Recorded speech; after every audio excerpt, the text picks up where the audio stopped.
Cross-generational conflict is a timeless issue. It's a pleasure to be here today at this prestigious, top-notch school of Southern Cross Catholic College. I'm Emily Hancock and I'm here today from Generation Next. I'm here to address the issue of cross-generational conflict being a timeless issue. Now, I would like to see a raise of hands of who has feuded with their parents. As you all may witness, cross-generational conflict is a popular issue, as you can all see. The authors have chosen that specific theme for the very reason of the common misconception of teens clashing with adults being very real in the past and present society. The three sources that I will be referring to throughout my presentation is the film, The Breakfast Club, the play, The Crucible, and the novel, Looking for Alaska. Goodies and baddies are how films work, and when teams who consist of the most disposable income are being portrayed as relatable, a success in the box office is guaranteed. All sources portray this theme, which makes them relatable to youthful audiences. Adolescents are raging with hormones and conquering puberty as well as attaining who they are. When controlling parents and the pressure of fitting in is appended, the outcome is destined for conflict. Adults are often perceived as controlling and powerful. In the play The Crucible, the adults in society hold the power, and the youth obtain none. The very basis of The Crucible's climax is based upon cross-generational conflict. It is a play written in the 1960s, yet took place in the 1600s. The play revolves around a strong quarrel causing Abigail and the other youth to manipulate the elders via witchcraft.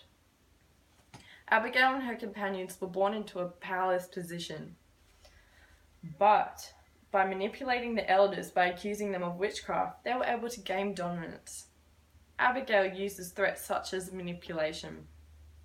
One threat stated was, "Mark this, let either of you breathe a word or the edge of a word about the other's things, and I will come to you in the black of some terrible night, and I will bring a pointy reckoning that will shudder you, and you know I can do it." This is stated by Abigail in Act 1 on page 175. Abigail's accusations and threats led to a miserable fate for many. The distribution of greed for power among the generations proceeded to a bitter conflict. The film The Breakfast Club portrays 5 stereotyped teens who engage in the common misconception with clashing with their parents. Each teen's personality is so diverse from one another, yet they are brought together by the mutual commotion they have with their parents. The movie enables the younger demographic to relate to the movie because the conflict between the generations is seen from the adolescent's perspective, and the adults are perceived in a negative light. The parents have no real voice in the film, and therefore they are marginalised.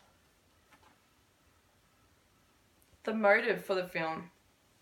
For filming the movie in one setting was intentional in order to allow the audience to have a deepened understanding and a deeper connection with the dialogue to discover the stories of these inconvenienced teens. The costume design was also selected intentionally to emphasize the stereotyping the teens. The movie begins with Bender, who is portrayed as the criminal and is abused by his father. Allison, who is the basket case, is ignored by her parents. Andrew is stereotyped as the jock, and he has a very controlling father. Brian, who is referred to as the brain, comes from parents with extremely high expectations who have no connection with him at all. And Claire is the princess, whose parents use her to get back at one another. These are common scenarios which continue to occur to adolescents, and thus the film maintains popularity among audiences to this day. Curiosity is a strong attribute in teens' growth. However, curiosity may lead to danger when partaking in dangerous activities. This causes conflict between teens and adults because of the strong disagreement. This is very present in the book Looking for Alaska, where Miles sets out to find his great perhaps at the boarding school of Coles Creek. When Miles befriends Chip, Takumi, and Alaska, he engages in provocative behaviours such as smoking, pranks, and sexual activities. The rivalry between the principal and the students is a result of the principal looking out for the greater good. The students perceive the principal as one-dimensional because of his obsession with the rules.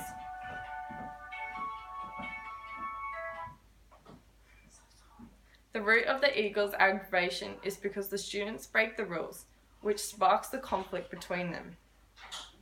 The characters face conflict with their parents throughout the novel and feel alienated as their parents aren't able to understand them. No chapters are included in the book as a literature feature. The features amplifies the conflict by mirroring the narrative arc. The complication is heightened because there is a countdown. Adolescents perceive different perspectives, and curiosity is what sparks conflict between them and adults. The sources all display the concept of cross-generational conflict in a variety of ways, with the source The Crucible published in the 1960s and Looking for Alaska published in the 2000s. The common conflict occurring with teens and adults is natural as teens attain immaturity and lack of experience. The generations are destined to clash, and this is what makes cross-generational conflict timeless. Thank you.